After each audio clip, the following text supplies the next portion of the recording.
os irmãos com a paz do Senhor? Pega a tua Bíblia, abre comigo no livro de Números, capítulo de número 20.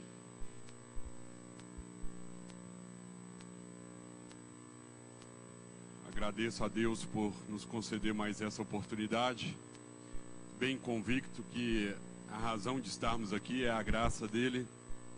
Eu louvo a Deus pela vida do pastor Irineu, que tem nos concedido esse convite, e assim confiado naquilo que Deus tem nos feito. Louvo a Deus aos companheiros de ministério, a qual conosco tem labutado na obra do Senhor. Que Deus abençoe a todo esse corpo ministerial, em nome de Jesus.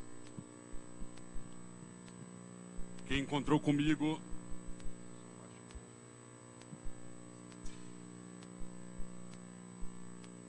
glória a Deus, sim, obrigado. Números, capítulo de número 20, verso de número 7.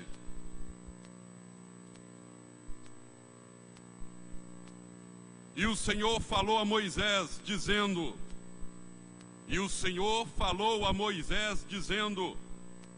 Toma a vara e ajunta a congregação, tu e Arão, teu irmão, e falai a rocha perante os seus olhos, e dará a sua água. Assim lhes tirarás água da rocha e darás a beber à congregação e aos seus animais. Então Moisés tomou a vara de diante do Senhor, como lhe tinha ordenado, e Moisés e Arão reuniram a congregação diante da rocha. E Moisés disse-lhes: ouve agora, rebeldes, porventura tiraremos água desta rocha para vós? Então Moisés levantou a sua mão e feriu a rocha 2 vezes com a sua vara, e saíram muitas águas, e bebeu a congregação e os seus animais, diz a palavra do Senhor. Diga comigo: Jesus, eu vim na tua casa para te adorar, para orar ao teu nome, Jesus, mas eu preciso que o Senhor fale comigo nessa noite. Então usa o meu irmão Lucas para falar da tua palavra ao meu coração. Diga comigo amém. Olhe para mim aqui, meu querido. Nós estamos aqui dentro de um episódio muito constrangedor para Moisés. Todos sabemos da missão dele, como Deus o escolheu, e da forma que através desse nosso irmão, de maneira poderosa, sobrenatural, Deus resgata o povo do meio do Egito, dos garras e dos braços de Faraó, e leva o povo ao deserto a peregrinar, debaixo de uma promessa, guiado pela soberana manifestação da glória do Senhor, e o destino é a terra prometida. A Bíblia vai nos falar que nessa trajetória, que provavelmente era para durar em 40 dias, durante esse período Deus manifesta milagres ao Senhor. Como um pai, Deus, Ele protege, Ele provê e Ele sustenta de todas as formas o seu povo. Deus, de maneira visível, Ele faz transparecer o seu compromisso de guiar o seu povo. A Bíblia nos fala que mesmo diante das manifestações no Egito, mesmo diante da manifestação milagrosa no Mar Vermelho, o povo, na sua primeira circunstância de necessidade, eles reclamam, murmuram, queixa diante do Senhor. Primeira vez, eles clamam por fome, eles clamam por pão, e Deus assim provê à mesa deles o maná. Eles reclamam que estavam passando sequidão por falta de água, e Deus em Meribá, Ele faz com que água saia da rocha. E esses homens começam a viver essas coisas. A Bíblia nos fala que quando ele chega em Cades Barneia, que é para entrar na terra prometida, ali eles se deparam com um desafio. E dentro desse desafio, mediante aos espias, a Bíblia nos fala que eles reclamam, murmuram por causa da sua pequenez, e eles não acreditam no poderio de Deus, mesmo Deus já manifestando isso a eles. E eles recuam, e por causa disso Deus se ira. Deus, ele fica indignado, e como pai frustrado, indignado com aquele povo, Deus derrama um juízo sobre eles, e dizendo que exceto Caleb e Josué, todo aquele povo ia perecer no deserto, e Deus suscitaria uma nova geração, e essa nova geração, através de Josué, entraria na terra prometida. Então o povo começa a peregrinar, rodear o deserto, e aquilo que era para durar 40 anos, passa agora a se tornar, 40 dias passa a se tornar 40 anos. Uma geração perece no deserto, uma geração morre no deserto. Mas a Bíblia vai nos falar que ainda Moisés vivendo, e uma geração nova se surgiu perante os olhos de Moisés. A Bíblia nos fala que Moisés leva o povo para o Sinai.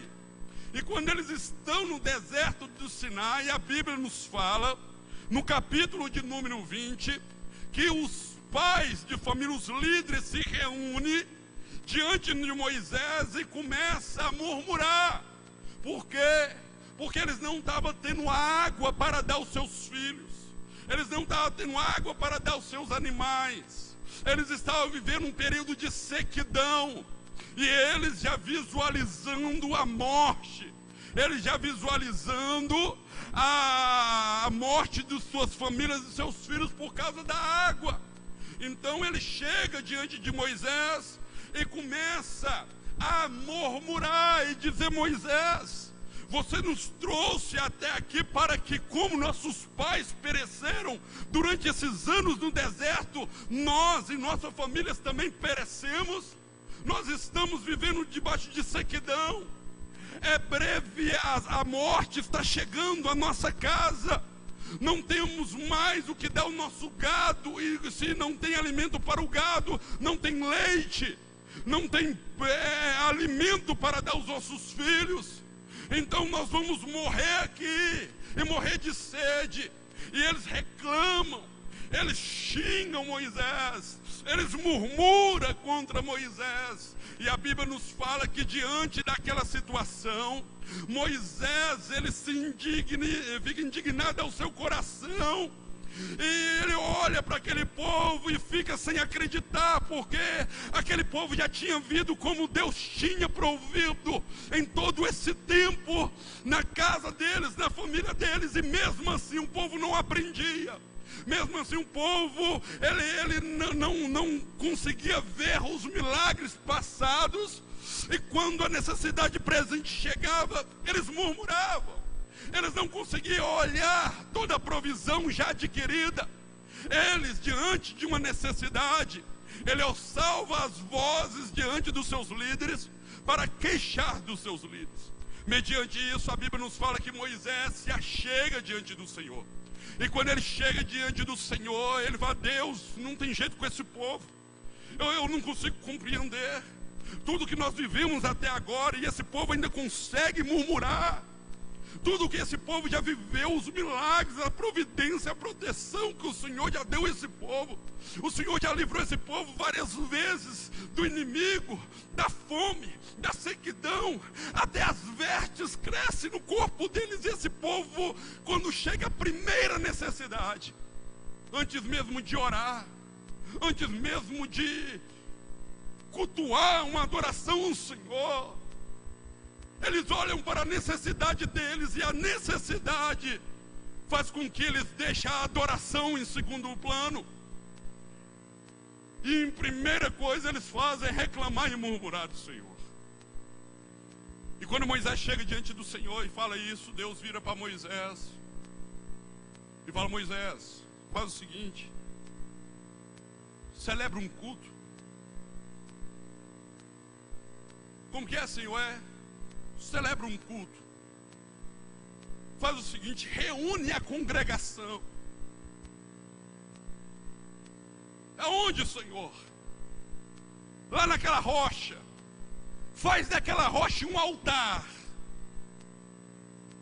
E ao redor daquele altar você reúne o povo. E você vai celebrar um culto ao meu nome. E quando o povo estiver reunido, você vai falar para o povo. Você pega o teu cajado, leva o teu irmão Arão contigo, e quando o povo estiver reunido, todos em um culto, você vai olhar para aquela rocha e você vai liberar uma palavra sobre aquela rocha. E quando você liberar uma palavra sobre aquela rocha vai dar água, todo o povo vai suprir suas necessidades, vai ter louvor, vai ter alegria, vai ter abundância. Eles vão dar água para os filhos, eles vão dar água para os seus amigos, eles vão dar água para os seus animais, e o culto vai ser tremendo, e todo mundo vai sair daqui alegre e com vida. Moisés obedece ao Senhor. Ele vem, faz uma convocação. Hoje tem culto. Talvez alguém podia olhar e falar assim: mas como nós vamos para o culto? Não tem água para tomar banho, para beber. Vem todo mundo para o culto. Mas como?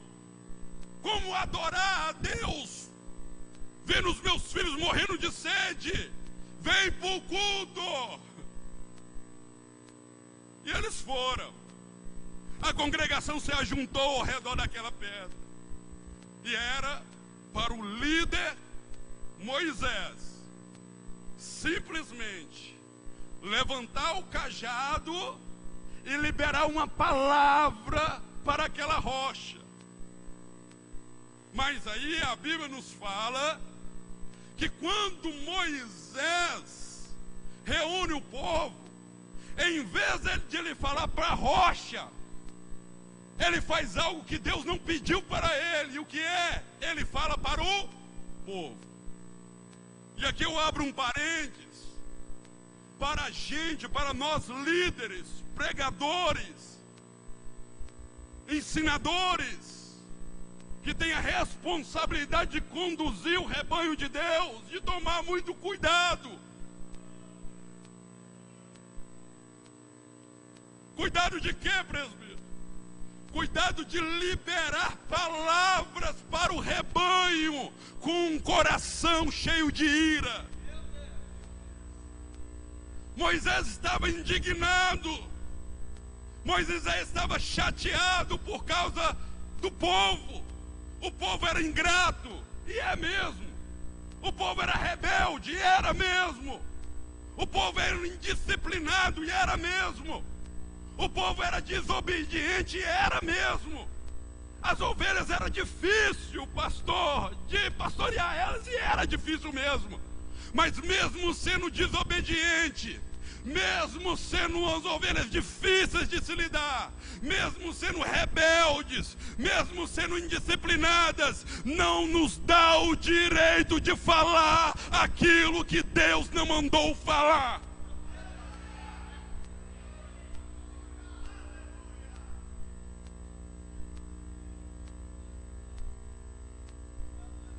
Moisés fala para a rocha, ele fala para o povo. E quando ele fala para o povo, ele libera uma palavra dizendo: povo rebeldes, vocês acham que nós possamos tirar água dessa rocha? E a Bíblia nos fala que o que não era para falar com o povo, ele não fala com a rocha. E quando ele olha para a rocha, a Bíblia nos fala que ele levanta o cajado e ele fere a rocha duas, diga comigo, Moisés com o cajado feriu a rocha 2 vezes. E quando ele fere a rocha 2 vezes, talvez nós podemos olhar e falar assim: não vai sair nada. Por quê? Porque Moisés agiu errado. Talvez não vai sair nada daqui dessa rocha. Talvez Arão podia cutucar e falar: Moisés, você estragou tudo, rapaz. Era para falar com a rocha, você vai e fere a rocha, não vai sair água. Mas aí, para surpresa nossa, mesmo Moisés agindo de forma errada, a Bíblia nos fala que saiu água, jorrou com abundância sobre o povo, e beberam seus filhos, beberam as suas famílias, e aonde teria morte, passou a ter vida. Aonde a morte ia chegar, a vida chegou, aleluia. Mas aqui eu aprendo outra coisa. Moisés agiu errado. Então Deus poderia olhar e falar assim: na água não sai daí. Mas entenda uma coisa: Deus não está limitado à ação errada de qualquer líder e obreiro. Antes dele ter compromisso com qualquer líder, ele tem compromisso com as suas ovelhas, com a sua igreja. Deus tem compromisso com a igreja dele. Mesmo que nós nos desviamos, ele continua de pé, honrando, direcionando e abençoando a igreja dele. Poderia não sair água, mas aqui eu quero dar uma razão porque a água saiu mesmo diante das direções erradas que Moisés tomou. Porque o que move Deus em direção ao povo, entenda uma coisa: Deus tinha todo motivo, e ele poderia fazer isso debaixo da soberania dele, sem dar explicação nenhuma a ninguém. Ele poderia matar esse povo, ele poderia exterminar esse povo como fez antes. Mas entenda uma coisa: quando acontece isso, Deus está mostrando para Moisés e para o povo que acima de todas as coisas, Ele é um Deus misericordioso, compassivo, cheio de compaixão. E o que move Deus é a sua graça. O que aconteceu com essa pedra e com esse povo é que a graça de Deus se abundou. Aonde abundou o pecado, superabundou a graça de Deus. Quem pode dar uma glória a Deus por isso? Aleluia. Mas entenda uma coisa aqui: tem algo sobrenatural nessa rocha, e ela não é uma rocha comum. E quando nós vamos para a nova aliança, o novo pacto, o Novo Testamento, Paulo vai trazer um peso espiritual e nos abriu o entendimento da revelação daquilo que estava oculto, que a sombra que estava aqui no Antigo Testamento, essa sombra saiu porque foi iluminada pela presença do Espírito Santo aos nossos corações, e nós podemos entender. E Paulo registra o que ele entendeu pelo Espírito, e ele coloca em 1 Coríntios, e eu gostaria que você manuseasse a tua Bíblia nessa noite. Aramandá.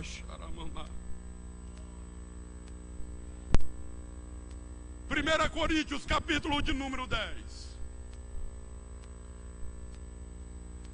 Paulo está falando à igreja de Corinto, especialmente a alguns judeus que estavam tendo dentro dessa igreja, e da mesma situação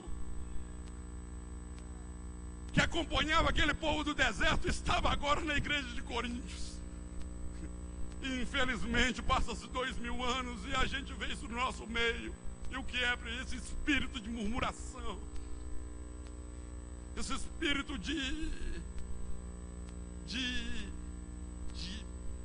insatisfação. Hoje a coisa mais difícil de encontrar em nós, em nosso espírito, é um espírito contente. E o que é um espírito contente? O espírito contente, ele é diferente do espírito cheio de alegria. Porque às vezes a alegria vai embora em meio às lutas e às percas da nossa vida. Mas o espírito contente, ele nos dá satisfação mesmo diante de escassez. Estou passando luta, estou passando privação, o meu corpo está sendo corroído por causa de enfermidades e doenças, estou com problemas financeiros, mas a minha alma está contente em Deus, satisfeita. E isso é prosperidade. Não é essa prosperidade material, é prosperidade de vida, prosperidade de espiritualidade, prosperidade de intimidade, ao ponto de mesmo que o meu corpo seja sucumbido a padecer, a minha alma ainda está contente em Deus.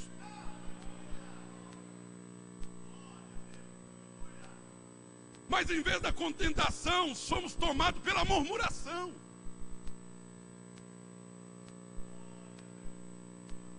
A murmuração, ela é incombatível com a adoração. O adorador não murmura, mas o murmurador não consegue adorar. Ele canta, agora adorar não bate, não dá. Murmurador não adora, e quem é adorador não consegue.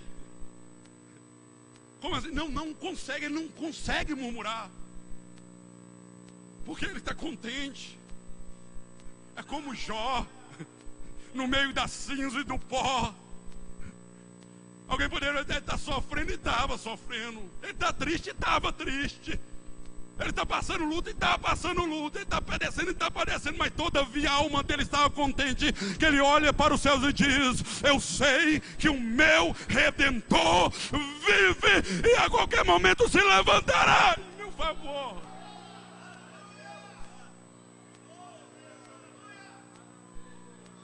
E Paulo, quando vai falar para essa igreja de Coríntios murmuradora, ele vai lembrar de algo espiritual. E ele diz, aí é aquele ensinamento de Paulo: o homem carnal entende as coisas da carne. Agora, o homem espiritual, ele não olha para uma rocha, ele vê algo além daquela rocha. Quando o homem espiritual não olha para uma água, ele olha além daquela água. E Paulo, ele vai falar aqui no verso de número 3 e 4.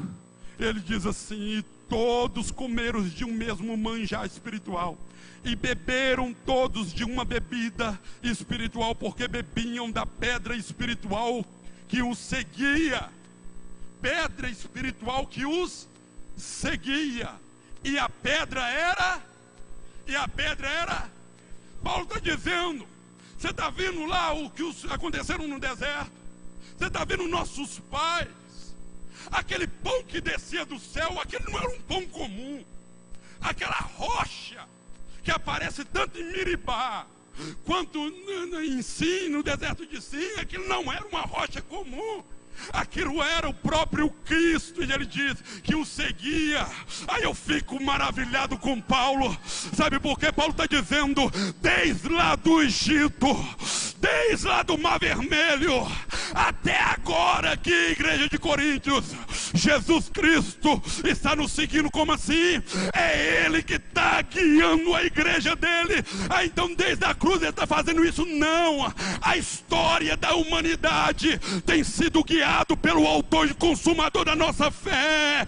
Se o próprio Cristo está guiando o teu povo e escrevendo essa história do plano redentor. Gente, é por isso que os reis fracassaram. É por isso que eles calaram a boca dos profetas.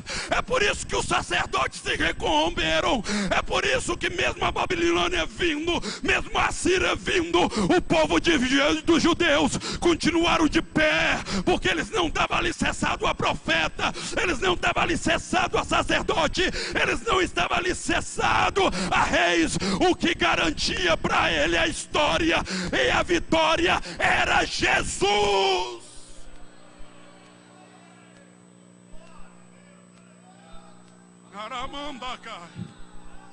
E aquela rocha que o seguia, essa rocha é Cristo.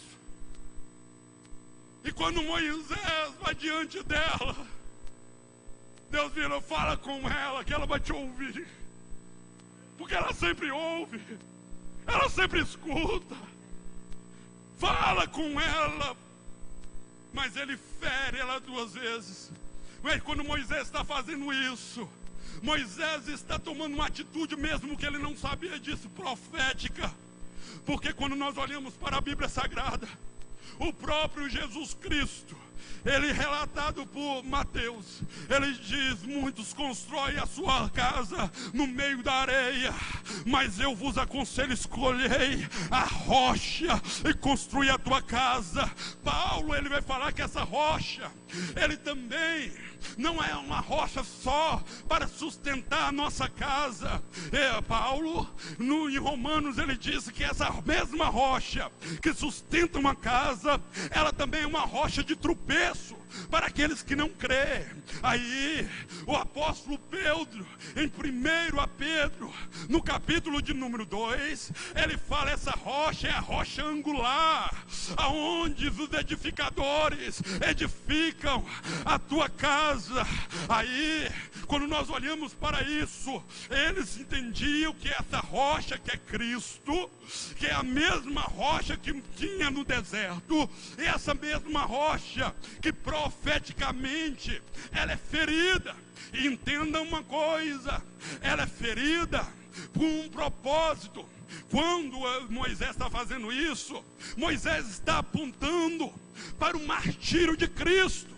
Quando Moisés está ferindo aquela rocha para dar vida àquele povo que estava perecendo de sequidão no deserto, Moisés na verdade está dizendo, vai vir uma rocha e eles vão ferir ela, e aqueles que estavam em sequidão, através dela terá vida.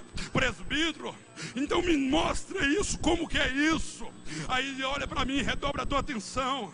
Entenda uma coisa, a Bíblia vai nos falar que Jesus Cristo, após o seu ministério, 3 anos e meio, ele vem com um propósito: trazer o reino de Deus para os homens, reconciliar o homem perdido para com o seu Criador. A Bíblia vai nos falar que quando chega na última semana, ele entra em Jerusalém, ele olha para os seus discípulos e diz, descei, preparai um local, preparai a Páscoa, que nós vamos cear ela. A Bíblia nos diz que na noite de quinta-feira a Páscoa está pronta, a mesa está pronta. Jesus Cristo, ele desce junto com os seus discípulos, entra naquele cenáculo e vai cear. A Bíblia nos fala que muitas coisas acontecem ali, e ali é um momento importante para a história. A Bíblia nos fala que ele ceiando, após ele ceiar, ele pega o pão, ele pega o vinho, parte o pão, e ali ele vai fazer um ritual para abrir um novo tempo, chamado tempo da graça. Um pacto que ia sobrepor todos os outros pactos, todas as outras alianças que Deus até então estava fazendo ali, uma nova aliança, que ela sobrepõe a todas as outras alianças. E a Bíblia nos fala que, terminando aquilo, ele chama os seus discípulos. Judas já tinha ido para o trair.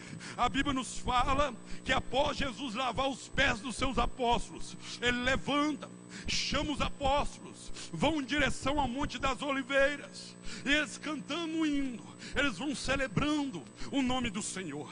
Quando chega no Getsemane, a Bíblia nos fala que naquele monte tem esse jardim. Pega agora dos 11 discípulos que tinha com ele, ele pega 8 deles e diz: ficai aqui, orai por mim. Chama Pedro, chama João, chama Tiago, e leva mais um pouco acima, e chega e fala assim: por favor, ore por mim. Agora eu peço que interceda por mim. A Bíblia nos fala que deixa eles ali, os 3, e entra para dentro de um jardim onde tem muitas oliveiras. A Bíblia nos fala que quando chega ali, Jesus começa a orar. Ele se prostra, se coloca diante do Pai, e ele começa a dizer: Pai, eu sei que é chegado a minha hora, mas todavia passa-se de mim esse cálice. Ele ora, ele clama, levanta, e a dimensão espiritual, a batalha espiritual é gigantesca. E quando ele olha e chama os seus discípulos, vê eles dormindo, e diz: desperta, ora por mim, não está fácil, está difícil, clama, pede a Deus, me ajuda em oração, pelo menos por 1 hora. Ele entra de novo. Quando ele se prostra, ele olha dizendo: Pai, passa de mim, Senhor, esse cálice, ó Pai, que eu não beba ele. Mas aí ele levanta de novo e diz: discípulos, ora por mim. A batalha é intensa, está difícil aqui. Aí a Bíblia nos fala que ele entra novamente, pela 3ª vez. Ele clama: Pai, oh Pai, todavia, Senhor, passa, Senhor, esse cálice para que eu não beba ele. Talvez você por muitas vezes já leu esse versículo, e a Bíblia nos fala que a intensidade vai tomando aquele ambiente do clamor, da oração, da busca, do pedido de Jesus. Talvez você olhando por várias vezes que você viu na Bíblia, e talvez eu faça uma pergunta para você: você sabe o que tinha nesse cálice que fazia com que Jesus não queresse o tomar ele? Talvez você olhe para isso, mas eu te pergunto: você sabe que cálice é esse? Você já entendeu o que é o que Jesus está, o que está acontecendo aqui nessa batalha do Getsemane? O que está em jogo aqui? Essa situação que move todo este momento. O próprio Cristo pedindo discípulos para orar por ele. Ele clama 1, ele clama 2, ele fala: todavia, Senhor, eu peço a ti, meu Pai, passa de mim esse cálice. Entenda uma coisa: muitos de nós já até ouvimos pregações, e talvez tenhamos esse entendimento de olhar presbítero, esse cálice. É porque Jesus, como presciente, onisciente, ele já via o que os homens iam fazer com ele. Ele já estava no Getsemane, mas ele já viu Judas chegando e beijando ele. Ele tinha já visto tudo o que ia acontecer, as humilhações. Eles iam cuspir nele, eles iam esbofetear ele, eles iam pegar a sua raiva, ia dilacerar as costas dele. É por isso, esse cálice, é por isso que ele não queria tomar, porque ele já estava vendo o seu martírio, ele já estava sentindo a dor do martírio. Ele pediu para passar esse cálice, é porque ele não queria sofrer na cruz. Talvez você tenha esse entendimento. Talvez muitos de nós tenham esse entendimento, que esse cálice é porque Jesus estava já antecipadamente sofrendo a agonia da cruz. Mas não é verdade, pastor Lisandro. Jesus não estava com medo da cruz. E cá, deixa eu te provar uma coisa. A Bíblia nos fala, a história vai nos falar que após a morte de Jesus e o início da igreja de Atos, depois que Jesus morre, até mais ou menos 300 anos, nunca se ouve na história tanta morte através de morte de cruz. A história vai nos falar que a maioria dos mártires cristãos, irmãos meus e seu, morreu crucificado. E muitos relatam em sua história dizendo que quando eles eram condenados à cruz e eles saíam dos calabouços para ir em direção à cruz, muitos iam cantando, adorando e dizendo: eu sou bem-aventurado, porque eu tenho o prazer de morrer como meu mestre morreu. O próprio Pedro diz: eu morro com alegria, mas faz o favor, me pendura de cabeça para baixo, porque eu não sou digno de morrer como meu mestre. Eles tinham alegria, eles tinham prazer de morrer. A cruz não era medo, não era pavor para quem estava disposto a seguir Jesus Cristo até a morte. Aleluia. Então, se não era a morte, o que fazia com que Jesus clamava com tamanha agonia?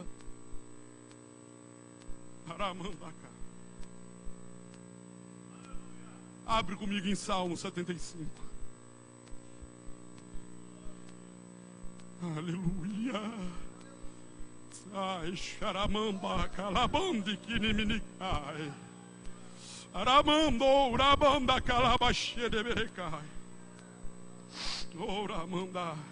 Salmo 75, verso de número 8.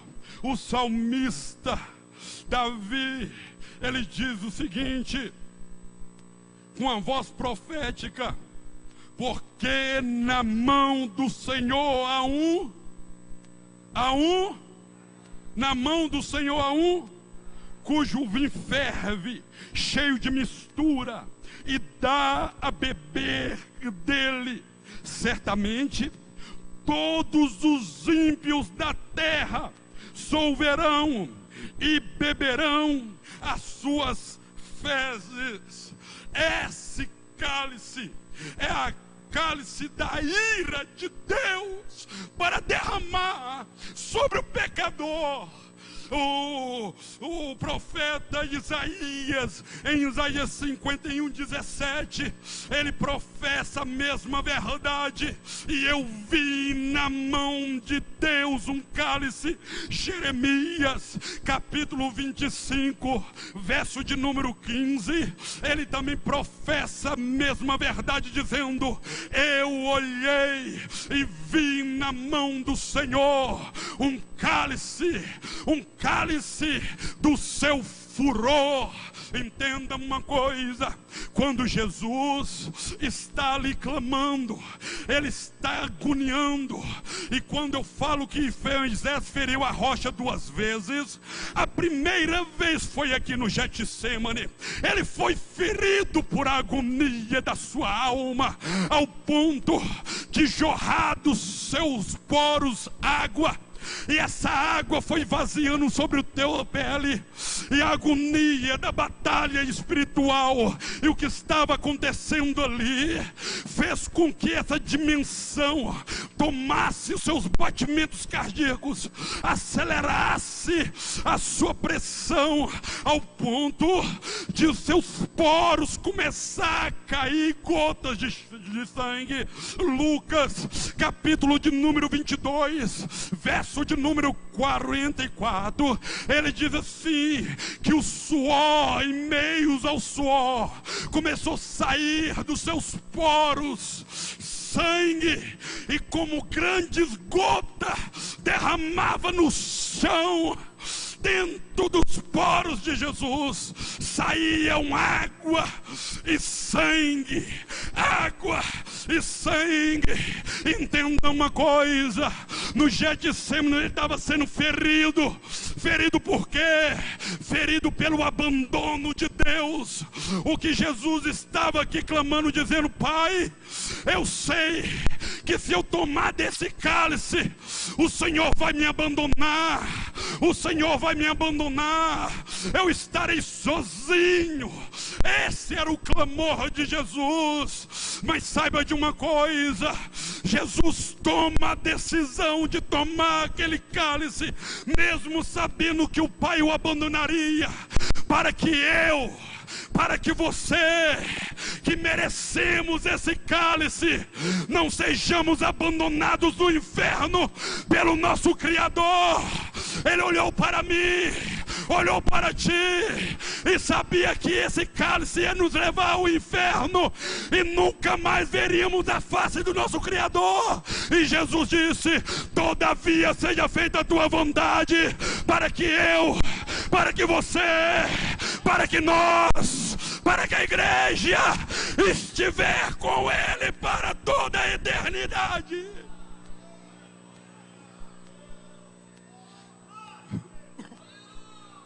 Entenda uma coisa: quando você vai para Apocalipse, capítulo de número 16, diz assim: e eu ouvi, vinda do templo, uma grande voz que dizia aos 7 anjos: ide e derramai sobre a terra 7 taças da ira de Deus. No versículo de número 19 está escrito assim: e a grande cidade fendeu-se em 3 partes, e as cidades das nações caíram, e da Babilônia se lembrou Deus para lhe dar o cálice do vinho da indignação, e toda a ilha fugiu, e os montes não se acharam, e sobre os homens caiu do céu uma grande saraiva, pedras do peso de um talento, e os homens blasfemavam de Deus por causa da praga da saraiva, porque sua praga era muito e muito grande.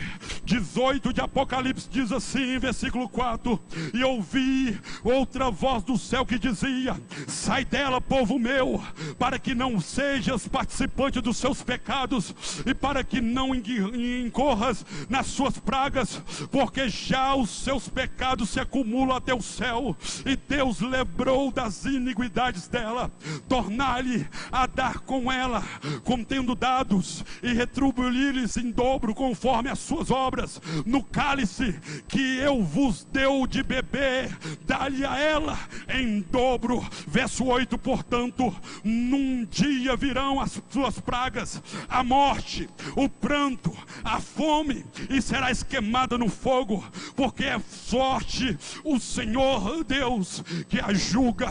Entenda uma coisa que eu quero encerrar. A Bíblia nos fala que o que aconteceu no Getsemane, Jesus disse: Pai, passa de mim esse cálice. Aí a Bíblia nos diz que um anjo do Senhor desce, consola Jesus, e ele diz: Pai, todavia seja feita a tua vontade. Se é para o Senhor me abandonar aqui, eu vou ser abandonado, para que os meus filhos, aqueles que creem em mim, não seja abandonado no dia da tua ira. Pai, eu vou até a cruz. Eu sei que o Senhor vai me desamparar. Eu sei que eu vou sofrer nas mãos do homem. Eu sei que a ira do Senhor vai vir sobre mim. Mas todavia, cumpre-se a tua vontade, para que ela não se cumpra na vida do pastor Luciano. Entenda uma coisa: qual era a vontade do Senhor? Capítulo 53 de Isaías, a Bíblia nos diz, verso 8: e aprove Deus moê-lo pelas nossas transgressões e iniquidade. Entenda uma coisa: qual era a vontade do Senhor? A vontade do Senhor é trazer justiça sobre o pecador. Mas compreende uma coisa: como Deus traz juízo sobre o pecador? A morte. A Bíblia nos fala que o salário do pecado é a morte, ou seja, para que Deus não te mate, outro tem que morrer em teu lugar. Para que Deus não te mate, outro tem que morrer no teu lugar. Para Deus não te matar pelos seus pecados, pelos nossos pecados, alguém tem que morrer para saciar a justiça de Deus. Paulo fala isso em Romanos, a carta justificadora dada aos Romanos. Ele nos justifica pela sua graça, mediante o sangue do seu Filho amável. E porque Deus amou o mundo de tal maneira que deu o seu Filho unigênito, ainda nós somos pecadores. Entenda uma coisa, termino aqui. A Bíblia nos diz que dias sombrios virá. Paulo fala disso nas cartas de 2 a Coríntios capítulo 15, da nossa esperança da redenção. Paulo fala sobre isso em 1 Tessalônica, 2 Tessalônica, Pedro, em 1 Pedro capítulo 3, ele fala sobre isso. O dia do Senhor, Jeremias fala, Isaías fala, Amós fala, Zacarias fala, Oséias fala, Joel fala, Malaquias fala, profetas maiores e menores fala. O dia do Senhor, o dia da sua ira, o dia da sua vingança, o dia da sua indignação, o dia do seu furor. Isso é o que? É prestação de conta. A Bíblia nos diz que todo homem se apresentar diante dele e vai pagar por todas as palavras, dará conta de cada palavra que fez. A Bíblia nos diz que todos vão ter que dobrar e confessar ele como Senhor e Salvador. Mas aí Jesus Cristo vem, ele paga esse preço, morre na cruz do Calvário. Entendam uma coisa, ele bebe do cálice da ira que pertencia a mim, que pertencia a ti, mas eu não suportaria beber, homem nenhum suportaria beber. Aí o que Jesus faz? Ele bebe, paga o preço, verte o teu sangue, pega o teu sangue e asperja sobre o respiratório que está nas áreas celestiais. Ele sacia a sede de vingança do nosso Deus, que é santo, que é puro, que é justo. Ah, meu querido, você não entende o que isso significa, ou melhor, eu creio que você entende, é por isso que você está aqui hoje. Sabe o que vai acontecer? Deus vai prestar conta à comunidade. Então me explica isso, rapidamente te explico. A Bíblia nos fala que os céus vai se abrir e Deus vai descer com grande ira e com grande praga. Apocalipse fala de taças, de selos e de trombeta, todas elas incumbidas de juízo. Mas aí a Bíblia vai nos falar, Lucas vai nos dizer, escreve: vigiai e guardai em santificação, para que aquele dia não vos pegue de surpresa, a qual o Senhor te guardará da ira vindoura. Sabe o que é isso, meu querido? Mais cedo ou mais tarde, ou daqui a alguns minutos, o Senhor abrirá os céus com alarido de trombeta, voz de arcanjo, e com o sonido dela ele arrebatará a tua igreja. Rabandecandalabandecai. Quando estivermos à borda do Cordeiro, esperando os galardões, sendo coroado mediante as nossas obras, aqui embaixo, mediante a 7 anos de período, a Bíblia nos diz que o anticristo enganará muitos, e lá no alto, Deus destilando o seu furor. Quando acontece 3 anos e meio, o anticristo se revela à humanidade, e a Bíblia nos fala que há uma cadeia de acontecimentos que virá um após o outro. E o que é isso?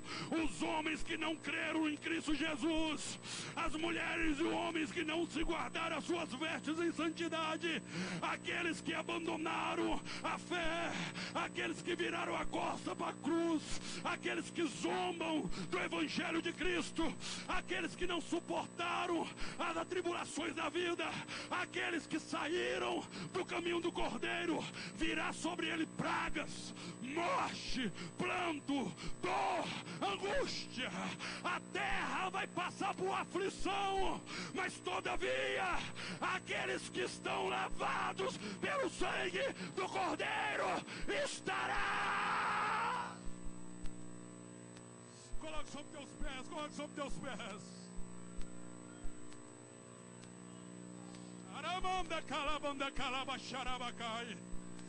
Ele foi ferido, ele foi ferido, ele foi ferido para que eu seja sarado. Eu fui ferido para que eu seja sarado.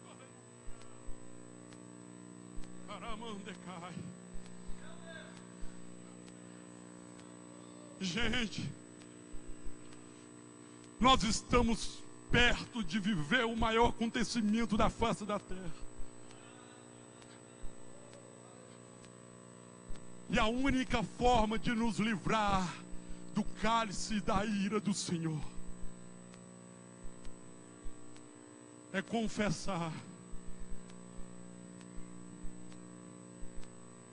e aceitar tudo aquilo que Ele fez por mim na cruz, a sua morte. Entenda uma coisa, a Bíblia nos fala que quando Jesus Ele está na cruz, a hora 9h, eles vêm e vai quebrando as pernas dos ladrões, porque eles ainda não tinham morrido. E quando eles chegam perto de Jesus, eles viram que Jesus tinha morrido.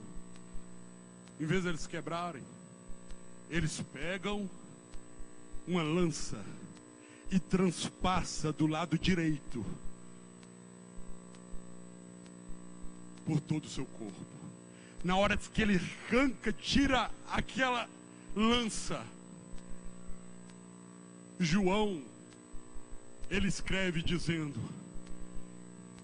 e saiu da fenda direita dele sangue.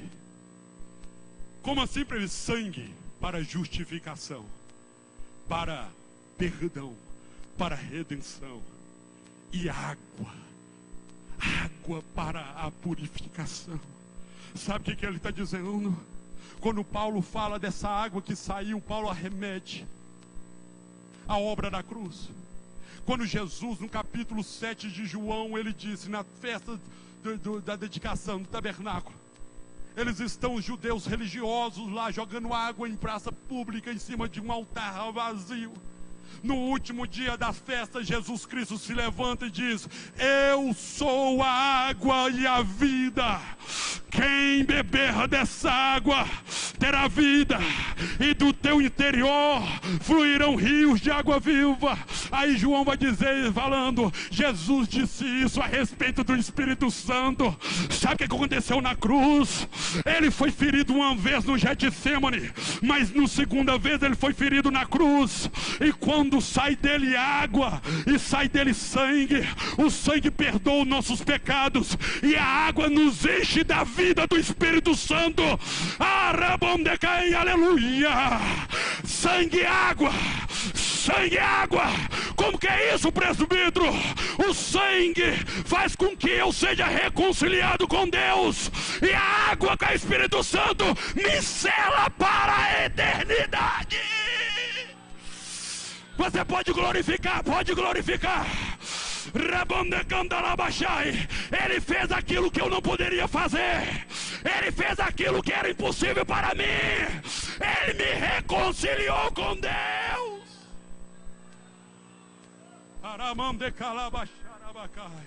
Pastor Irineu. Tem alguém para Cristo nesta noite?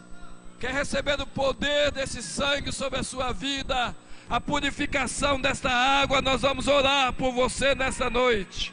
Tem alguém para receber Jesus como seu Salvador? Alguém que quer voltar para Jesus nesta noite?